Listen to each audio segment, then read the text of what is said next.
Welcome to the DMF. I'm Justin Yance. This is part 6. It turned out I've been keeping a secret from myself for 45 years. And once the darkness was no longer able to get at me, I could finally confront this secret. That was why I felt this self-loathing. It turned out when I was 14, I was sexually molested twice by the religious director at the synagogue where my family belonged outside of Baltimore. The first time is bad, but it's the second time that really does the damage, because the second time happened because I didn't say anything about the first time.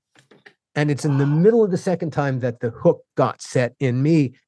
And I know I said to myself, this is your fault. You did this. Well, that's not true. It's not a 14-year-old's fault that an adult is treating them like a sex toy. It's the adult's fault. But once you make that leap, it becomes like a template. And that then becomes the corner you go to whenever stuff gets hard. I had an agent kind of do something similar to me like that in New York. And you automatically blame yourself. Yes. At first. And it's not you. It isn't and you didn't do it. Now, I never did anything, but I was in the room where it could have happened. I at least had the gumption to get out of it. But I blamed myself for a long time about it. It's a very natural thing to do. It's oh man. And it's a very destructive thing to do. It's not your fault, but it's not an unnatural thing to do. And so as I headed into adulthood, all right, taking the blame for things that aren't your fault, that doesn't solve anybody's problem. Yeah. Really, that's completely counterproductive in every way, shape, and form. And as life's problems get bigger and more complicated in adulthood, that templated behavior gets more and more destructive, and the rage gets bigger. And being in a 20-year, well, it is so true about the truth setting you free. Oh, wow. It was amazing. That weekend when I finally confronted the secret, the Friday night at 2:00 in the morning, I got up, I slipped out of bed, didn't want to wake up my wife, and I went into the bathroom. I lay on the floor and I wept several hours for the 14-year-old me who someone needed to say, it's not your fault. It's not okay. Your fault. It's okay. Well, all right. Once I could finally tell my own story with absolute honesty, to me, let me reverse that. If you can't tell your story to yourself, can you really tell anyone else's story? No, you can't. Once I could tell my story to me with absolute honesty, well, suddenly telling any story with absolute honesty became, all right. During the pandemic, a Tales from the Crypt fan group had formed. There's 3 guys from various parts of the country, Tales from the Crypt fans, and their podcast it's called Dads from the Crypt. They review all the episodes of Tales from the Crypt and give parenting advice.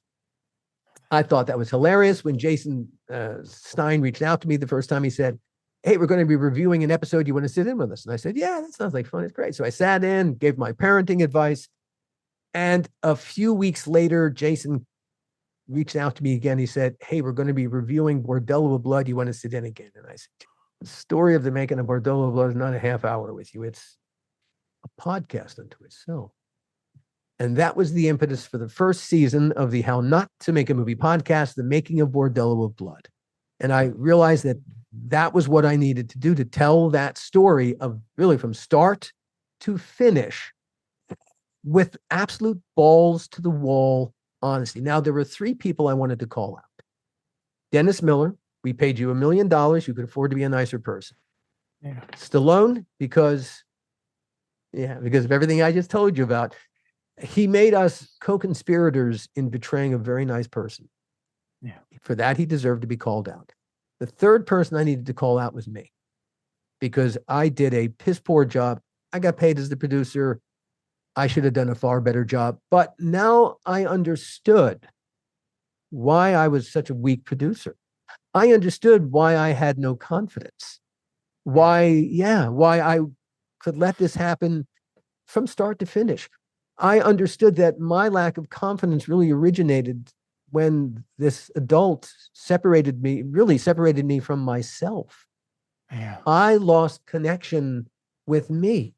And once I reestablished, once I saw me, once I heard me, once I knew my story for Yeah. real, I didn't want to I didn't want the actors' perspective, because this was about the creative team, the people who went from making a show that was pure, pure creative experience to its utter corruption. Yeah. The And depths of only the people who hell. worked inside would understand the picture. And so that's why I wanted to talk from the production side and not from any of the actors. But the person I was especially going to have to get in touch with if I was going to tell this story the way I needed to tell it was Gil. And I reached out to Gil and I said, after we said our hellos, I said, look, here's what I want to do. I want to do this podcast about the making of Bordello. And I want to tell it with absolute honesty, and that includes everything about the breakup. I don't want to talk about anything beforehand. We're going to have this whole conversation first time live on mic. That's what I want to do. And he was rather fearful of it, as he should have been, but he agreed to do it with absolute honesty. And that's what that first season of the Hell Not to Make a Movie podcast was. So very cathartic. Entertainment Weekly called it the best film podcast of 2022. And the reason that Clark Collis, who wrote those very nice words, he told me, was because after listening to the podcast, he was really blown away by the honesty of it. And he thought, are these guys for real? This is a put on. And so he wanted to talk to Gil and I to hear with his own ears, were we genuine? And the answer is, yeah, this was a story told with absolute honesty. And I found that telling the story in this medium was gorgeous. I loved working in the podcasting medium as a storytelling vehicle. A friend that I went into the second season, the third season, that just became about talking to everyone I knew in the business, just talking about the craft of what we do and what happens when the craft sometimes turns to crap. But a friend from school approached me with a story that he wanted to turn into a movie series. And that ultimately became my first story podcast, The Donor, a DNA horror story. Hal, let's call him, to take any idea and turn it into a movie or a TV series, it's going to take you years to write that first script. Years. The average is 10. Really, that's a fact. The average, think about 10 years, really. All right, now let's say you did it in 3 years. You're really talented. You wrote this great script in 3 years. All right, now before you're going to take it into a network or executives to buy it and pay for the development and the rest of it, well, that's episode 1. What happens episode 2 and episode 3 and the rest of season 1, season 2, season 3, season 4? Who are all these characters anyway? You got to write what's called a Bible. Well, that's 50, 60, 70 pages. That doesn't write itself overnight. That's another year. And then, okay, now you've got the whole package put together.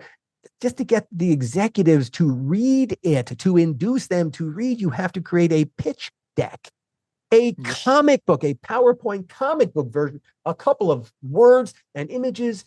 What's it about? Just to get them to read it. And if they do say yes, well, that doesn't really get you anywhere. You're just at the top of the development process. Now, there's a whole other chain you got to go through. Who knows what sausage is going to come out the other side? There are, at the same time, thousands of actors standing in your way. And at any one point, any of those actors can kill your project dead just because they're an actor. Yeah. Or change it. Yeah, there are a lot of ways to kill a project. Now, to take the same idea and turn it into a podcast, there's only one actor standing in my way, and it's me. So long as I'm willing to do the work, okay, I got to go find the audience or help the audience find it. I will take that risk, because in creating the content, I can tell the story exactly the way I want. There is no one wearing any kind of a suit telling me what to do for reasons that have nothing to do with the creative process. It is absolutely mine or ours, depending on, in the case of Hal, if I'm working with, it's ours. We own it 100%. We will tell the story exactly the way we need to tell it. That was my approach. Now, Hal's story, when I tell you what Hal's story is, you'll understand why you could never do this originally as a TV movie or a TV series, but you could back into it. We'll come to that. Hal worked his way through medical school in the 90s and the mid 1990s as an anonymous sperm donor. Jump forward 27 years. He's a successful radiologist. He joined 23andMe, curious about his health genes. It never occurred to him the ramifications of adding his DNA to a growing DNA database. That's what 23andMe and Ancestry are. He lost his donor anonymity, and suddenly 7 total strangers found Daddy, except 6 of them had no idea their actual biological father was Hal, a sperm donor.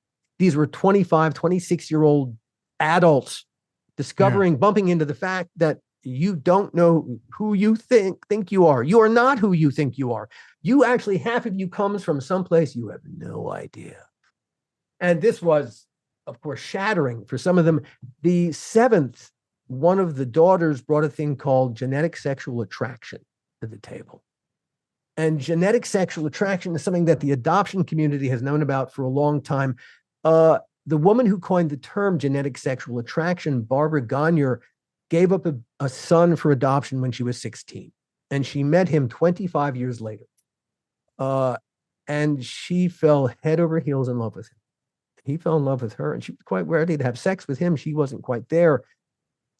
There is research and data that suggests that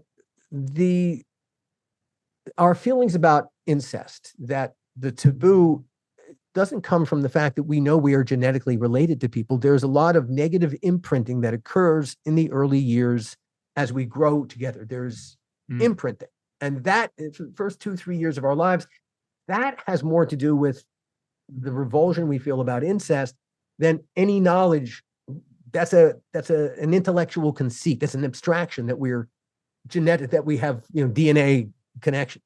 Yeah. But the DNA connection can be very real when people who are not raised together meet in adulthood, and suddenly that similar DNA, these people describe an experience where they meet someone who they feel like they've known their whole lives. They complete each other's sentences. They laugh at the very same things. And if they're siblings, if there's any kind of a spark, as Barbara Gagne described it, she had never felt anything like that before in her entire life.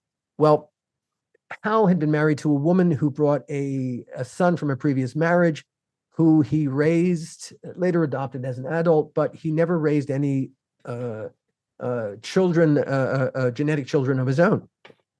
Suddenly discovering that there were these 7 grown people who were his children, he was quite open. He wasn't going to be their father. He wasn't there for that, but he was quite open to being fatherly. He had quite a lot of money and was very open, because they were blood, to cutting them in on the inheritance. So for real, he saw them as family. But when this one daughter brought genetic sexual attraction to the table, the relationship that the donor-conceived siblings have between each other, they sometimes refer to each other as dibblings. The relationship that dibblings have is much stronger than the relationship any of them have toward their donor. And so the bond between the dibblings, especially when the nature of this one daughter, and it's a story about inheritance and what we inherit. And so I had never heard a story like this in my entire life. And I have a taste for weird stories, yeah? Yeah. And the only way to tell this story was through a podcast. To tell the story with absolute balls to the wall honesty, which is the only way I care to tell stories. And that's 7 episodes. The donor, a DNA horror story. And there is absolutely multiple monsters, I think, but certainly one big monster there. And I found, as I was working on that podcast, telling it with Hal, that I had become the thing I always wanted to be when I grew up, which is a podcaster. Please like, share, and subscribe. Thank you.